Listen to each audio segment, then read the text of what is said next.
Doctor గారు, మోకాళ్ళ జాయింట్స్లో sounds వస్తూ ఉంటాయి కదా, అవి అసలు ఎందుకు వస్తాయి?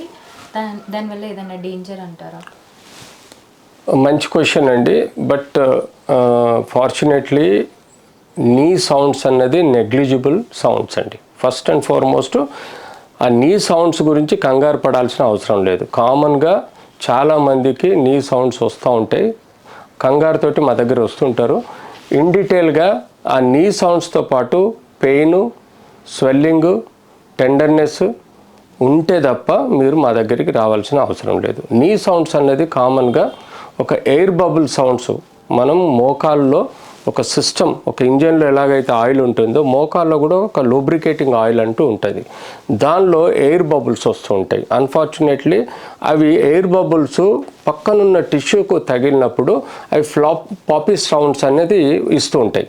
అంతేకాకుండా మనకు ఈ స్ట్రక్చర్లో, ఈ జాయింట్ స్ట్రక్చర్లో మనకి ఈ లిగమెంట్స్ కూడా ఉంటాయి. ఈ లిగమెంట్స్ కొన్ని దీనికి మధ్యలో ఏదైతే ఫ్లూయిడ్ ఉంటుందో ఈ ఫ్లూయిడ్ రిఫ్లెక్ట్ అయిపోతుంది అన్నమాట. ఈ టిష్యూకి రిఫ్లెక్ట్ అయినప్పుడు కూడా మనకు పాపీ సౌండ్స్ వస్తాయి. పాపీ సౌండ్స్ అంటే ఒకసారి మనం వింటే అవి క్లాప్ కొట్టి పోతున్నట్టుగా వస్తూ ఉంటాయి.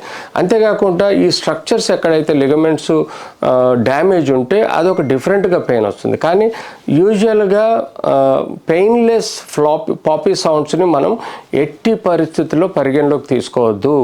ఆ పాపీ సౌండ్స్ అన్నట్టు టెంపరీగా బబుల్స్ వలన వచ్చేటివి ఉంటాయి. లేకపోతే ఈ స్పేస్లో, అంటే ఇది ఓపెన్ ఇంటర్నల్గా ఖాళీ స్పేస్ ఉంటుంది, దానిలో ఫ్లూయిడ్ ఉంటుంది, దానిలో ఇంపార్టెంట్ లిగమెంట్స్ ఉంటాయి. ఈ లిగమెంట్ కానీ లేకపోతే ఈ డిస్క్ కానీ, ఈ డిస్క్ని మనం మెనిస్కస్ అంటాము, ఈ లిగమెంట్ని ఏసియల్ లిగమెంట్ అంటాము. ఈ మధ్యలోనే మనకు ఫ్లూయిడ్ మూవ్ అవుతూ ఉంటుంది. మనం ఆడిచ్చే మోకాలకు ఇది సపోర్ట్ చేస్తుంది. ఎప్పుడైతే ఈ బోన్కు మధ్యలో ఉండే డిస్క్లో కూడా మనకు అప్పుడప్పుడు పాపీ సౌండ్స్ వస్తుంటాయి. దానికి మనం కంగారు పడాల్సిన అవసరం లేదు. నొప్పి ఉంటే కంగారు పడాలి, నొప్పి లేకపోతే. అంతేకాకుండా జాయింట్కు ముందు ఈ యొక్క పటెలా బోన్ అని ఉంటుంది, మనం ఫీల్ అవుతాం అందరం. ఆ మోకాలు ముందట ఉండే బోన్ని పటెలా బోన్ అంటాము. ఈ బోన్కు మధ్యలో ర్యాపిడిటీ ఏదైతే ఉంటుందో ఈ మధ్యలో లిగమెంట్కును దీనికి మధ్యలో ఉన్న గ్యాప్లో కూడా మనకు పాపీ సౌండ్స్ వస్తుంటాయి. ఇవన్నీ మనము యూజువల్గా ఎప్పుడోసారి వస్తే వాటిని ఎట్టి పరిస్థితుల్లో పట్టించుకోవద్దు. కానీ ఓల్డ్ ఏజ్లో డీజనరేటివ్ చేంజెస్లో ఎముకలు అరిగిపోయినప్పుడు స్టేజ్ 1, 2, 3, 4లో మనకు ఈ యొక్క లిగమెంట్స్ ఇంజురీ కానీ బోనీ ఇంజురీస్ కానీ అయినప్పుడు ఈ ఏదైతే లిక్విడ్ ఫ్లూయిడ్ ఉంటుందో ఆ ఫ్లూయిడ్కును ఈ బోన్కు మధ్యలో కార్టిలేజ్ డ్యామేజ్ అయినప్పుడు మనకు కొన్ని ఫ్లాపీ సౌండ్స్ వస్తాయి.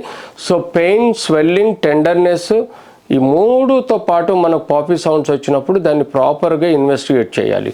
ప్రాపర్గా హిస్టరీ తీసుకోవాలి, క్లినికల్ ఎగ్జామినేషన్ చేసుకోవాలి, అవసరం ఉంటే ఎక్స్రే, సిటీ, ఎంఆర్ఐ చేసుకోవాలి. తద్వారా పెథాలజీ ఏదైతే అయిందో అది మెనిస్కల్ ఇంజురీ అయిందా, లేకపోతే కార్టిలేజ్ ఇంజురీ అయిందా, లేకపోతే ఏసియల్ ఇంజురీ అయిందా, లేకపోతే బర్స అంటాం. అంటే ఈ కండరము ఎముకకు రాసుకున్నప్పుడు రెండింటికి మధ్యలో ఒక ఫ్లూయిడ్ లాంటి టిష్యూ ఉంటుంది, బర్స ఉంటుంది. ఆ బర్స డ్యామేజ్ అయినప్పుడు కూడా ఈ ఫ్లాపీ సౌండ్స్ వస్తాయి. సో పర్టికులర్గా ఒక సౌండ్తో పాటు నొప్పి ఉంటే దాన్ని పెథలాజికల్ పరిగణలోకి తీసుకొని ఇన్వెస్టిగేట్ చేయాలి. అదర్వైజ్ ఆర్డినరీ పాపీ సౌండ్స్కి ఎట్టి పరిస్థితుల్లో కంగారు పడాల్సిన అవసరం లేదు. ఇది యూజువల్గా నార్మల్గా మనం అవాయిడ్ చేయడము బెస్ట్. బట్ పెయిన్ వస్తే మాత్రం దాన్ని పర్టికులర్గా ఇన్వెస్టిగేట్ చేసి ట్రీట్మెంట్ చేయాల్సిన అవసరం ఉంటుంది.